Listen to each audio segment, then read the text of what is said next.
Un millonario y su familia fueron asesinados en su propia casa. Durante 3 días, este crimen múltiple estuvo sin resolver. Hasta que una caja de balas de 30 años atrás y unas fibras iridiscentes revelaron uno de los actos más horrendos.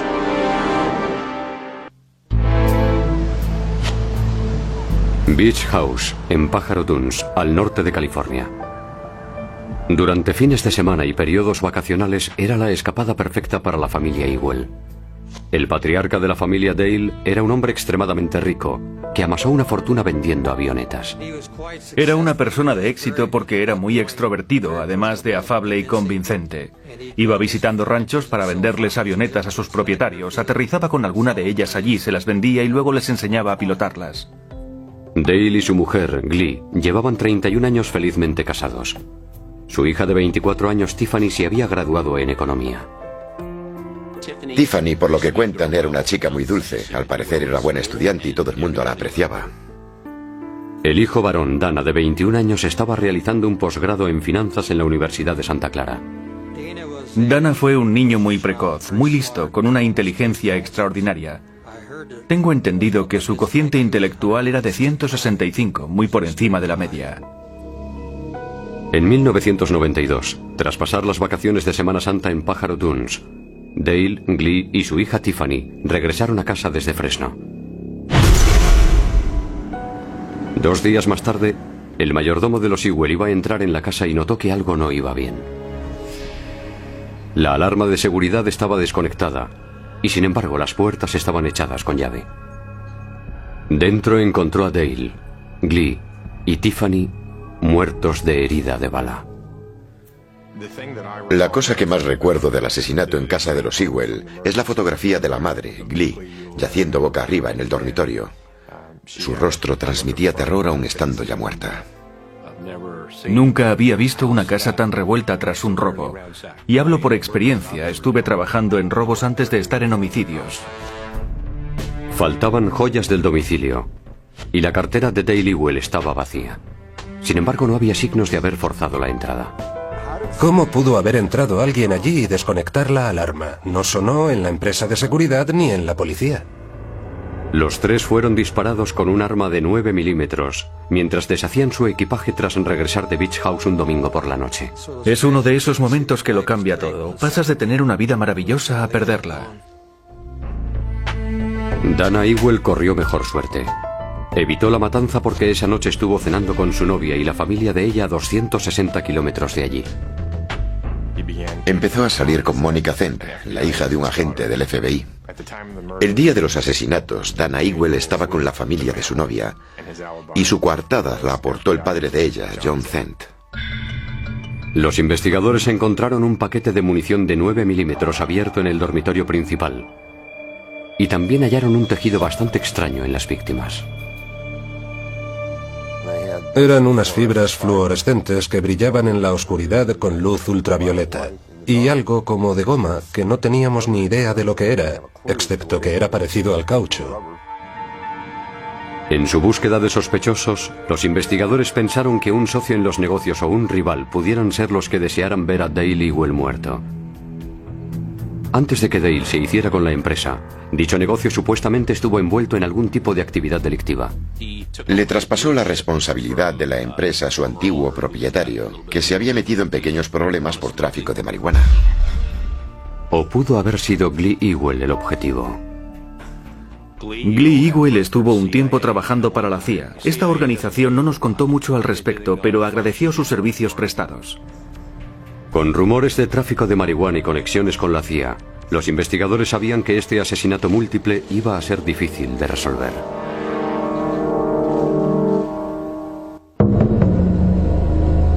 El asesinato a sangre fría de Dale Ewell, su mujer Glee y su hija Tiffany fue todo un notición en Fresno, California. En Fresno se han producido homicidios trascendentes a lo largo de los años, pero este es uno de los más renombrados de este siglo. Los investigadores creen que los Ewell fueron asesinados el domingo por la noche cuando regresaban de su casa de la playa. Glee y Tiffany Ewell vinieron en el mismo coche y fueron las primeras víctimas. Tiffany. Tiffany.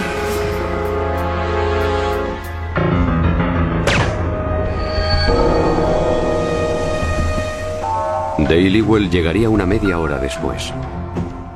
El autor de la muerte de su esposa y su hija tuvo que haberse quedado en la casa unos 30 minutos. ¿Por qué el asesino, o quizás los asesinos, permanecieron en la vivienda durante media hora o más tras haber abatido a 2 personas?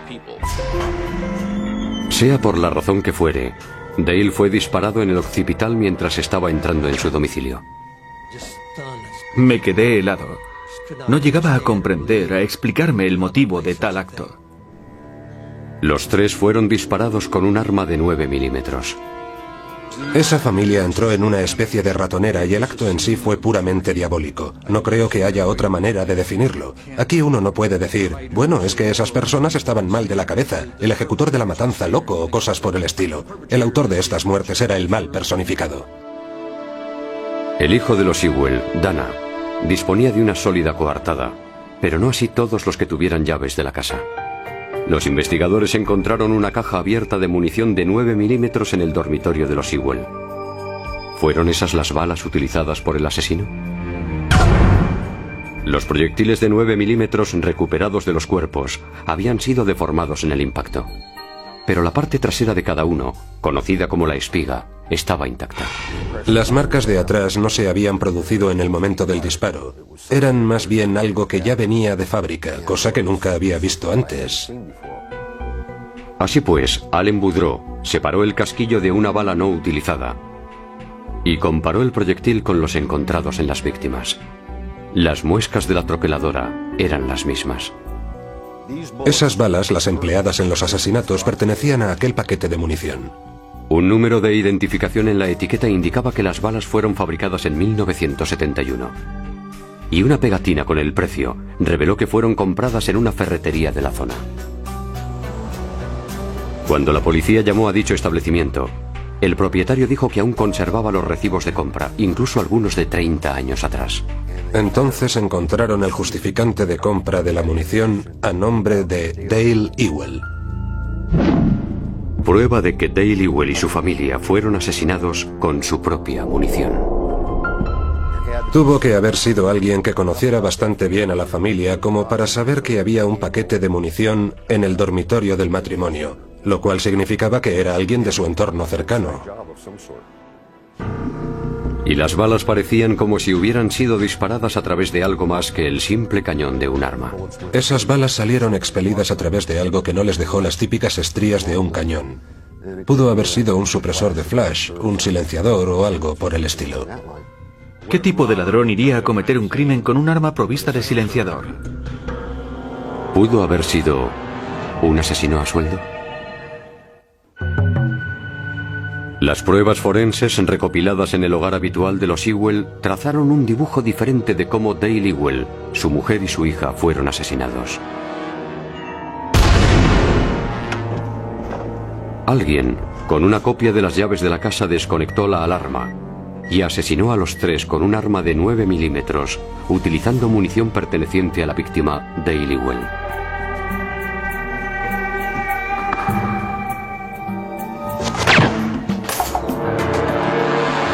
Parecía ser un robo precipitado. Faltaban dinero y joyas.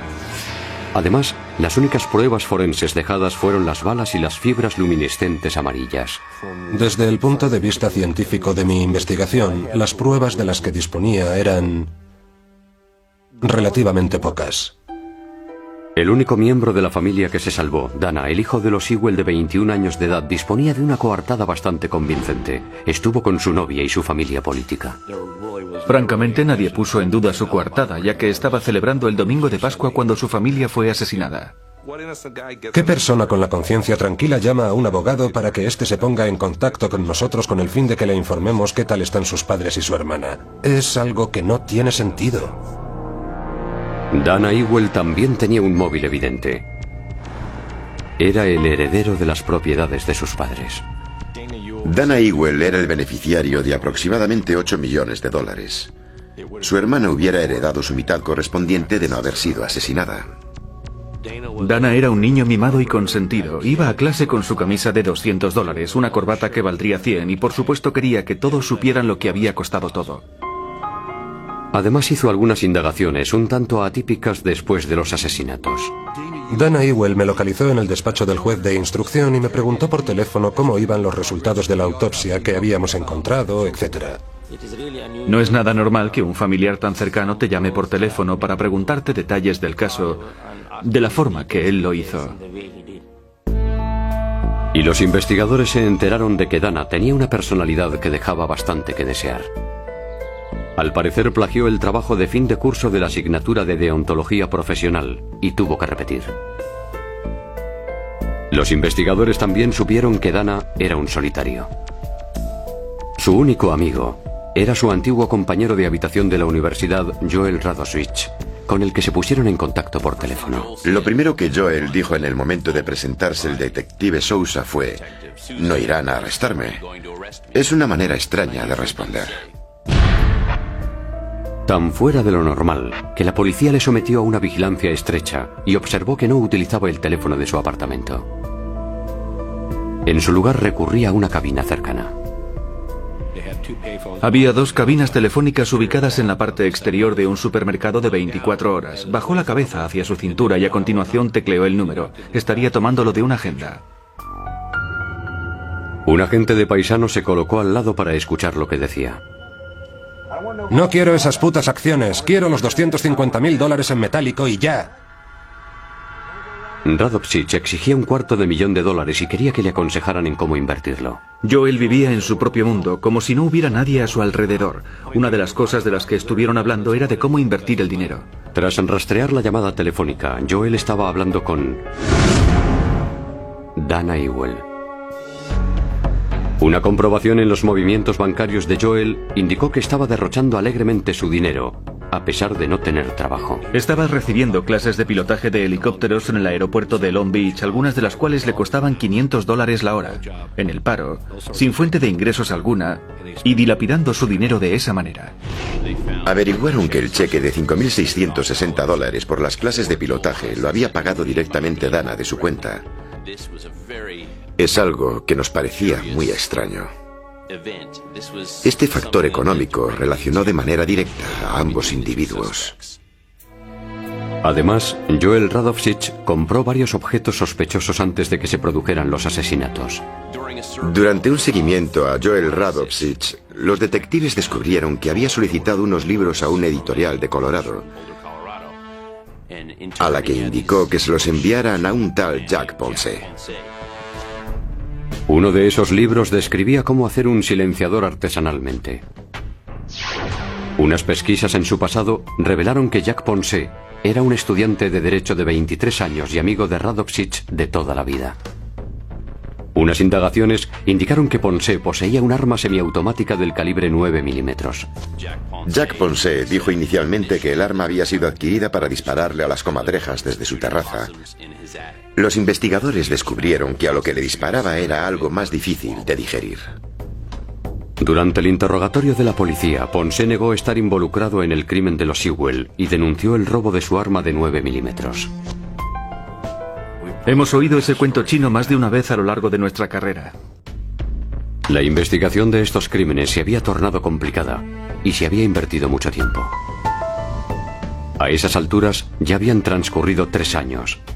Y Dana Ewell le iba contando a todo el mundo que los detectives John Sousa y Chris Curtis eran demasiado ineptos para resolver el caso. Dana Ewell nos comparaba con los detectives más torpes de la televisión, que no éramos lo suficientemente inteligentes como para encontrar al asesino de su familia. Decía, son tan tontos que no encontrarían una pistola en una armería. Que éramos policías porque no podíamos aspirar a más. ¿Qué me has pensado un niñato como ese se iba a reír de nosotros? Los investigadores contaban ahora con 3 sospechosos del asesinato de Dale, Glee y Tiffany Ewell. Dana, el hijo de los Ewell, su ex compañero de habitación Joel Radovich y el amigo de este último Jack Ponce. Pertrechados de una orden judicial, los investigadores encontraron una serie de objetos interesantes en el apartamento de Joel Radovich, incluidas 6 bolas de tenis con un orificio en cada una de ellas. Me informé de que el tinte utilizado para colorear las pelotas de tenis de los típicos amarillo o naranja e incluso morado y rosa tenían el certificado de no toxicidad, ya que las pueden mordisquear los niños y los perros. Me resultó muy curioso. Me enteré de muchas cosas relativas a las pelotas de tenis. El material de la pelusa de esas pelotas de tenis coincidía con el encontrado sobre las víctimas. Prueba de que habían sido utilizadas a manera de silenciador casero. Jack Ponce fue detenido en el restaurante en el que trabajaba de camarero. A continuación, Joel fue arrestado en su local de comida rápida mexicana favorito, donde al parecer acudía 3 veces cada día para comer. A Dana, sin embargo, no consiguieron encontrarle. Radovsic negó cualquier imputación. Jack Ponce, por contra, temiendo enfrentarse a la pena capital, decidió cooperar. Él fue el único de los 3 que, como se dice coloquialmente, cantó. Accedió a testificar en contra de Joel Radovsic y de Dana Ewell. Contó a la policía todo lo que sabía. Ponce originalmente les dijo a los investigadores que su arma de 9 milímetros Parabellum había sido robada. Sin embargo, luego confesó que se la había vendido a Joel Radovsic por $500. Unos días más tarde, Ponce declaró que Joel le devolvió el arma, pero él le conminó a que se deshiciera de ella. Joel le confesó a Jack que él fue quien asesinó a la familia Ewell. Describió la casa por dentro, dónde se escondió, cómo cometió los crímenes, la secuencia de acontecimientos. Nosotros lo sabíamos y procuramos no filtrarlo a la prensa. Ponce dijo haber desmontado en piezas el arma, lanzarlas a un contenedor de basura y haber enterrado el cañón en un aparcamiento abandonado de Los Ángeles. En un increíble golpe de suerte, el cañón aún seguía ahí. Llevaba ahí 3 años. Sorprendentemente y fruto de la suerte, ese aparcamiento de Los Ángeles no había sido reutilizado, por lo que no lo asfaltaron con alquitrán o cemento en todo ese periodo. Se habían practicado unos orificios en el cañón del arma, lo cual correspondía con las instrucciones que figuraban en el manual adquirido por Joel Radovsic. Los investigadores sumergieron el cañón en una solución especial para eliminarle la suciedad y el óxido. Luego, ensamblaron el cañón en otra arma que disparaba la misma munición encontrada en la escena del crimen. Increíblemente, tras 3 años enterrada, los resultados fueron concluyentes. ¿Quién me iba a decir que esas balas, una vez disparadas, guardarían tanta similitud tanto en su forma general como en su aspecto con las de los Ewell? Esa fue la fase en la que descubrimos las pruebas forenses que necesitábamos para afirmar que esa arma fue la utilizada en el triple crimen. Para la acusación, lo ocurrido era inconcebible, pero perfectamente lógico. Después de todo, las pruebas demostraron que el enemigo estaba dentro. Dana Ewell ansiaba la fortuna de sus progenitores y no esperó a heredarla cuando ellos murieran de ancianos. Ni tampoco estaba por la labor de compartirla con su hermana. Así que contrató a su ex compañero de residencia Joel Radovsic para hacer el rol de sicario. Radovsic decidió utilizar un fusil de asalto provisto de un silenciador casero y a su vez reforzado con pelotas de tenis para inhibir aún más la detonación. Dana le entregó a Joel las llaves de la casa, le dijo el código de la alarma y le hizo saber dónde guardaba su padre la munición del calibre 9 milímetros. Para establecer una coartada, Dana cenó esa noche con su novia y su futuro suegro, quien curiosamente era un agente del FBI. Cuando Glee y Tiffany entraron en su domicilio, Radovsic les tendió una encerrona. ¡Tiffany! ¡Tiffany! Primero abatió a Tiffany. A continuación, siguió a Glee hasta otra habitación y también la disparó.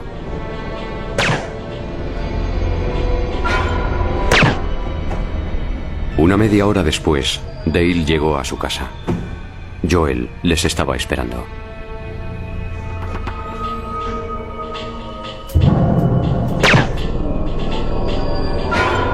El material sintético del lugar del crimen era el mismo que tenían las pelotas de tenis encontradas en casa de Radovsic.